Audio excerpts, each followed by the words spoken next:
Hey, what's up interwebs? I'm that toy guy, and today I'm going to be taking a look at the bionicle 2008 Rockoh T-3. So here it is, and I don't have the original box, but I do have all of its manuals. So there's one of the manuals, there's the picture that's on the front of them. So yeah, and the seller who I bought this from did label that there were 3 manuals and how many pieces there were. So there's 390 pieces in this. And this is quite a small set for 3 manuals, so yeah. Oh well, I'm not throwing the manuals because I don't want to rip them. But here is the Rockoh T-3. Now, out of the 3 vehicles, and I only own 2, I only own the Jet-Trax and this. Out of those 2, then, this one's my favorite. By far, this one's my favorite. I like this one a lot better than the Jet-Trax. It just looks a lot nicer to me. And I love the whole technique-y look that it's got going on, all the exposed stuff. I actually like that look, unlike some people. But yeah, this is a 2-part set. It comes with a vehicle and a rider. The rider being the Toa of Stone, excuse me, Pohatu, which we'll take a look at separately in a second. But just getting a look at the thing overall here, just the whole sheer might of this thing looks really nice. For a comparison, it's quite big. It is rather big. There's skydive falling over. But yeah, this thing is quite big.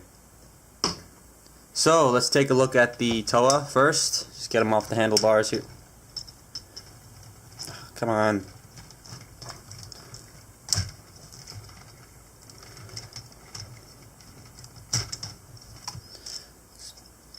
I'm gonna make sure the handlebar actually stays on the speeder. Getting this out of the way. As it falls over. And immediately you can notice something is really, really weird about him. Well, a couple of things are. Actually, a lot of things are. First is that he's tall. Because normally Pohatu is usually the shorter one, and as you can see, compared to him, he's pretty tall. Another weird thing is how lanky his arms are. That's one thing I don't quite like about this figure, is how lanky his arms are. Because these pieces here are bigger than these pieces here. I wish they used these as arms as well, because then that would look a little bit more proportional. Like, whose arms come down to their shin? Yeah, mine don't. And another thing is that he is completely backwards. I don't know why, but Lego is always like, the brown Toa must be different in some way. The first two renditions of this guy were upside down. The normal brown one, the brown one from the Metro Wave was a little taller than all the other ones. Couple of them were normal, except for the Hukimari. That was weird. That was just, you don't even want to go there. And then the version of this, before this one, had helicopter hands and was like this tall and had a shooter on the thing and on his shoulder, and his mask looked weird just like this one. I do have that figure, it's just incomplete right now, so I'm not going to bring it up here because I want to finish it first. But yeah, that's weird. And on the back there's the actual chest plate. So what I do when I display this is I just flip all this around. And that's how I display my Pohatu, and that looks a lot better now because this is in the proper orientation. So yeah, this is a look at him, and he's orange because back in 2006 when the Paraka came out, Lego decided to change all the brown Toa from being brown to being orange because brown wasn't selling. So, and that is evident when I go to my Walmart. There are always Pohatu Uniters still sitting on the shelf. No one is buying them. Except me, I want to buy one so badly, but I have to save up for Fan Expo. But yeah, no one bought the brown ones, so they made them orange, and the color scheme fits with the vehicle. Like, this fits with the green of the vehicle. But it still doesn't scream Toa of Stone to me, which kind of sucks. But here's a look at him, and yeah, again, he's quite tall. Here he is next to a leader class figure, just to get a sense of scale. He's quite tall. Here he is next to a Voyager, well, shorter Voyager. Here he is next to a more modern bionicle if I don't drop it again. Because I dropped him. As you can see, he is taller than Skull Warrior here. But these are one of the shorter of the figures, so that kind of makes sense. Now for accessories, he comes with none. Just a vehicle. That's it. But yeah, his sculpted work are the same old pieces, just reused. Nothing new except for this new translucent headpiece here. Normally it would just be a solid visor, but now they've actually molded in eye slits and triangles and these fin things, and yeah. And if you don't have a Mask of Time, you can always use this as your fix-in, because this mask is 2 pieces, so yeah. He does come with the shorter eye stalk too, so yeah, there's that.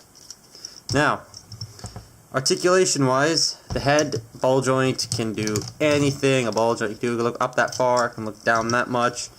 It can do a full 360, and it can shift, or you have neck pivot.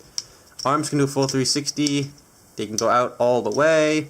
You do have a pseudo bicep swivel, single jointed elbow that bends all the way, and it kind of shifts in and out as well, and the hands are on ball joints. Nothing at the waist. Hips are on ball joints, they can do whatever the heck you want. Pseudo thigh swivel, single jointed knee that bends up that much, and the ankles can move down, up, twist side to side, and he does have ankle pivot. So you can get him into some pretty dynamic poses for the usual fat guy. But yeah, that's looking at the figure. Now, let's take a look at the vehicle. So here is the Rockoh T-3 vehicle, and it's so big it doesn't fit in my frame. It just barely doesn't fit. But this thing is really, really nice. I love the design of this thing. I love the look of this thing. I love the build of this thing. The parts quality the parts quality is terrible because it's 2008, but the parts count is pretty nice with 390 pieces. And the style of parts you get a lot of exclusive pieces in the set. For example, you get these in green. I don't think we ever got these in lime green like this before, so that's new. These in silver, that's new. What else? What else? I think this is the first time we got these in green. I'm not 100% sure, don't quote me on that. We see the return of these pieces, except in a slightly lighter color. I don't have the original ones because, again, they're in a box with an incomplete figure, but these, I think, are lighter colored here. I think, no, that was released in silver. But that's about it. But yeah, this set does have a lot of nice colored pieces. I think this is the first time we're getting these and these Technic beams in lime green also, like those ones. But yeah, that's about it for that. You do get a lot of these Kopaka wing pieces. Like there they are. You get about 4 of them. You get a bunch of these little Hukimari spike things. You get a lot of these. There's 5 of these in the set. There's actually 6 of these bits. You get 2 thrusters. You get an actual seat. They built the seat. I love that. I love the fact that they made it you build a seat in this set. You get a Tahu wing here. You get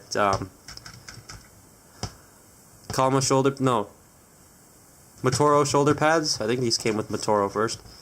And you get a Zamor sphere launcher with an extended thing, which I'll get to when I get to the gimmicks. But overall, the build of this thing is quite nice. I love how it exposes the innards of how this thing works, and I love how you can see the mechanism work on the inside when you use it, especially this one here. That one's pretty cool. You got the blades here. You have this for landing gear. It actually comes with landing gear. I think that's pretty cool. Not like the Axelara or Exalara T9, however you want to pronounce it.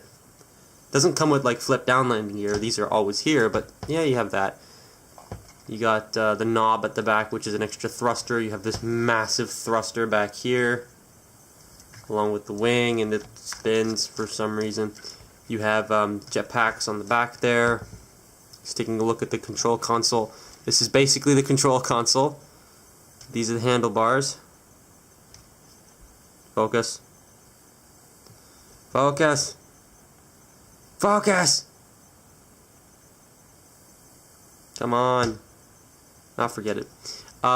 He does have a lot of red and blue pins all throughout the set, but again, it doesn't bug me so much because this is a spaceship, and it looks like nuts and bolts on a spaceship, which looks fine to me. I completely understand why they're there, and they look like nuts and bolts, so that makes it fine. Now for gimmicks, this vehicle has a couple of gimmicks. Not a lot. Not as many as the other ones, but it has a couple. It does I don't know if you'd count that as a gimmick, or just the fact that it's on a axle. But it does have a fold-out wing attack mode here, where you take this knob right here at the back and you twist it this way, like this way towards the camera, and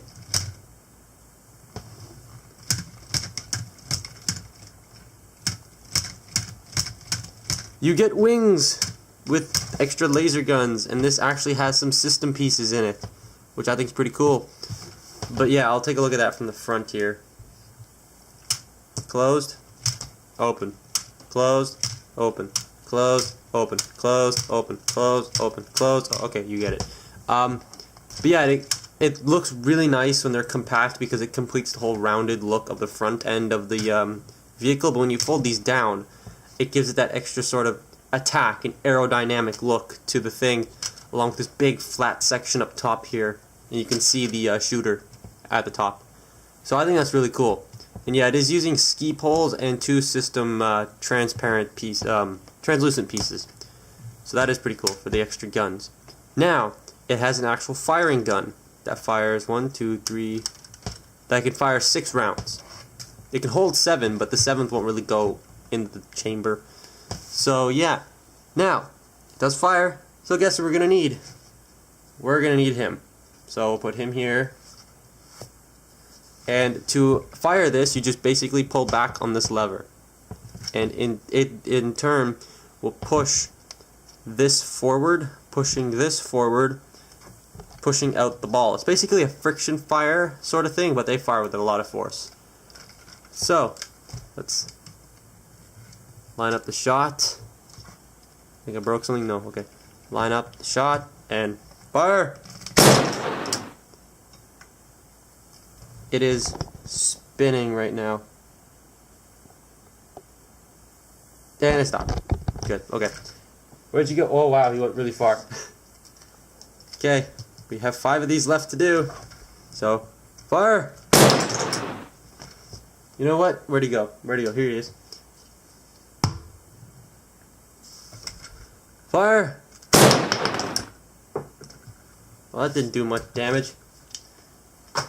We need something that we can really break, or at least try. Still recovering from his last shot to the floor. Fire! Ah. That's it. We're all out. There you go. But yeah, he fires these things. These silver Zamor spheres. And I think he gets 7 of them in the actual set. 5. There's 6. I knocked over Hulk. And 7's on the floor. 7. You get 7 of them. So let's just get you out of the way. And get on with this here. Now, to reload it, what you want to do is you want to fold this down, and you see this little black piece and this blue pin that's exposed. Now you want to take 6 of these things, so stop rolling off the table. So you take them and you just 1, 2, 3, 4, 5, 6. And cool part is, these used to always fall out because there's nothing covering here, but now that they have this tiny little blue pin on this little bit here,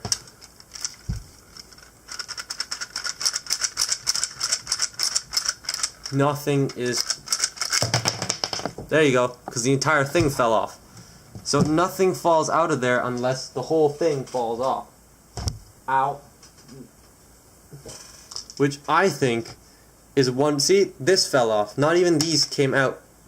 That's just because this piece, because it's from 2008, this piece is kind of loose. But let's get this guy reloaded and put back together, knocking everything out of the way.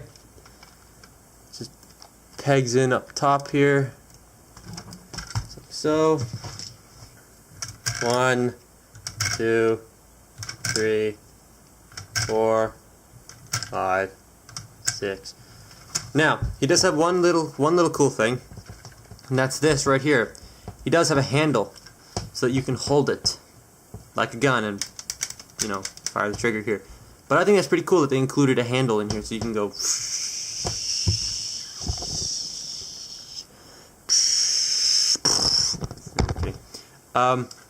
But yeah, now to get Pohatu on there, what you want to do is you want to straighten them all out, just like so. And then you have these two axle pin peg ports. Let me try that again in English. You have a couple of axle ports on his ankles, and an axle sticking out of the side. It sticks out of both ends there. You just want to take his feet, hold them down, like so, and peg them into place. Pushing the axle into the vehicle. You have to sort of line it up right because they're on an angle. There we go. Then you want to push this one in place here, just like that. Get him into a more seated position, and then take his hands and just peg them into the red pins on the handles, just like so, and just like so. Lean forward a little bit more if you want to. There you have Pohatu sitting on the Rockoh T-3. And this thing is amazing. I highly recommend this set to anyone. Go out and buy this vehicle set. It is really nice, and you might want to buy it before it goes like higher in price. Don't go on Amazon.ca and buy this thing. Don't even go on Amazon.ca to buy toys. Okay? They will take this. Stop falling over. They will take this figure here and market. This thing is only worth about $10-15 maybe, like price of a deluxe. I paid $10. This thing on Amazon.ca will probably be $40 to $50. These things are probably like $30 to $40 as well on Amazon.ca. This, well, I know for a fact that the XLR T9 on Amazon.ca is $600 and something. This I think is about $300, and I think the Jetrax is $400 on that. But on Amazon.com, this is $50, the Jetrax is $60, and the XLR is $90, which makes a little bit more sense. I got this in a box full of stuff, and I paid $140 for it, and it came with 41 different sets, so this is a pretty good deal. But yeah, this set is really nice, and I highly recommend any LEGO fan to pick this up if you want a good vehicle. Now, it is mostly a Technic build. I don't know if that bugs anyone, but oh well. Anyway, that has been my look at the LEGO Bionicle 2008 Rockoh T-3, and I'm that toy guy, and stay tuned for my next video.